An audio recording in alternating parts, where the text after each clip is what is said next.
Last night I was thinking about the purpose of our conference today, and I tried to find some inspiration in order to speak to you today. If I would have had the inspirational performance of Simone Milsdochter that we had this morning, perhaps I would have been more inspired. But nevertheless, I would like to share with you some of my experience, both as a mayor, as an artist, and as a former chairman of the Edu Commission. So, what is the role of culture and creativity in this more and more individualized and globalized world? Well, many of us think of culture too often, perhaps, as a purpose and not as a mean. A mean to bring people together, a mean to connect them with their ancestors, with their traditions, or perhaps with other foreign cultures, a way to build a new civilization. Actually, strong civilizations have always had a basis on a rich culture. The culture offers to the people the opportunity of expressing themselves at their true creative potential. If we look closely, our daily life would be very dull and oppressive without culture. Whether we watch a movie or we admire a painting, whether we listen to a pop song or we go to the opera, or perhaps whether we read a book or just surf on the internet, there are all different aspects of nowadays culture. Europe is blessed with enormous cultural heritage that is still unused at its maximum potential. In these difficult financial times, using culture or invent new culture could be our successful way out of the economical crisis. How is that the Americans did it? I heard Professor Sacco saying something about it. Do the Americans have the cultural heritage that we have? Definitely not. But still, they managed to get more revenue from their cultural industry than we get in the European Union out of culture. They invented new culture. They invested in film industry, for example, or in music industry. They know how to turn the culture into an advantage, into an economical advantage, and they know how to use their culture in order to dominate the world. Of course, I'm not saying that we should have in mind only the profitable financial aspects of culture, but that's mainly the part that I think we should enforce in the next decade in Europe. Although we may think that culture fully depends on economy, actually it is the other way around. First of all, we wouldn't have had the technological breakthrough and economical breakthrough if we wouldn't had a solid cultural foundation built on during generations. And secondly, I noticed that people are more attracted to culture during hard times as a way to get out of the hardships of the daily life.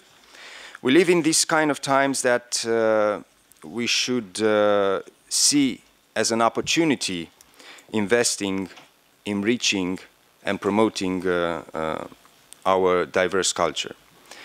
If we look into the future, we must know that in order to be successful, we must adapt our European culture to the challenges that lay before us.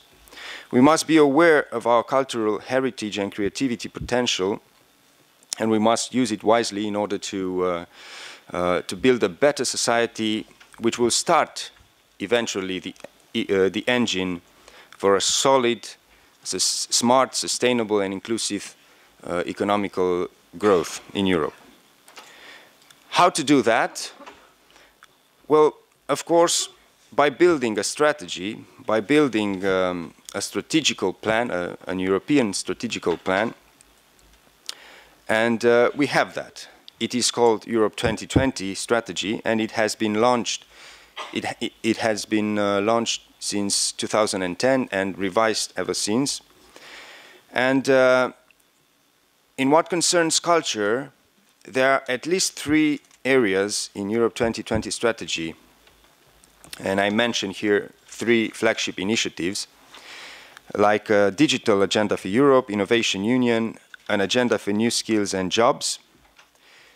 Flagship initiatives that can foster European culture, can help enrich our culture. In the Edu Commission, here at the Committee of the Regions, we have long recognized the growth potential of the cultural sector, and culture is placed now among our high priorities.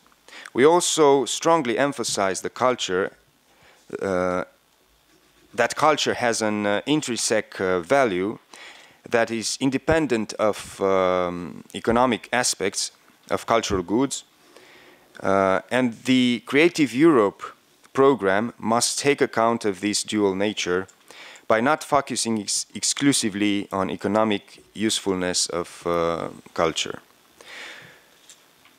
It is important to support the call of the Committee of the Regions that culture and creativity become better integrated in Europe 2020 strategy, and that the important links between different policy areas such as industry, tourism, education, finance can be achieved through culture.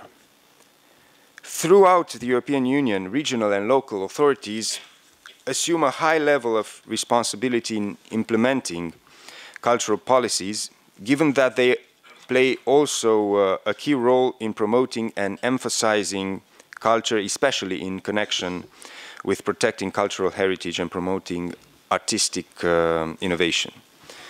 Not only do the majority of Europe's cities and regions provide most of the funding for culture, but they also act as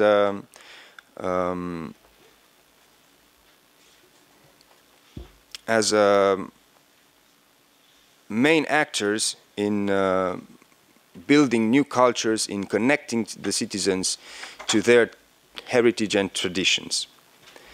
Cultural investment makes a fundamental contribution to the economic attractiveness of cities and regions. Research shows that regions with strong strategy in economic development based on culture tend to have lower rates of unemployment. After housing, public transport and schools for children, culture plays a critical role in attracting new arrivals in the city. Today, ignorance can be more dangerous and more destructive than wars. The access to education is actually the gateway to culture. Local and regional authorities also have a particular responsibility to ensure that children and young people can access and take part in an active cultural life. I would like to give you some examples from my municipality in what concerns the connections between culture and education. In my capacity as mayor of Dudești Noi, a locality in the western part of Romania, I promoted culture and education as two major components of the overall development policy at administrative level. There are several aspects that contribute to a real success. The infrastructure, the material base. We have a house of culture in my municipality that offers the appropriate location for cultural manifestations. The funding, we ensure a great amount of funding from the local budget, but we also try to attract new external sources. The organizational aspects, we have many cultural associations, but the most important one is the one called Vatra Dudeșteană, with its own cultural publication, Sintagme Literare.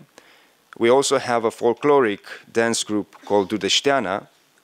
At last but not least, the people that make it all happen. We invest in culture and education by having a pilot and by being a pioneer throughout the Romanian administration. And we have two programs, Pro Cultura and Pro Educația, through which we finance projects that are written either by schools or public institutions, but even by people, citizens, and initiative groups that can bring people and citizens closer together into this cultural and educational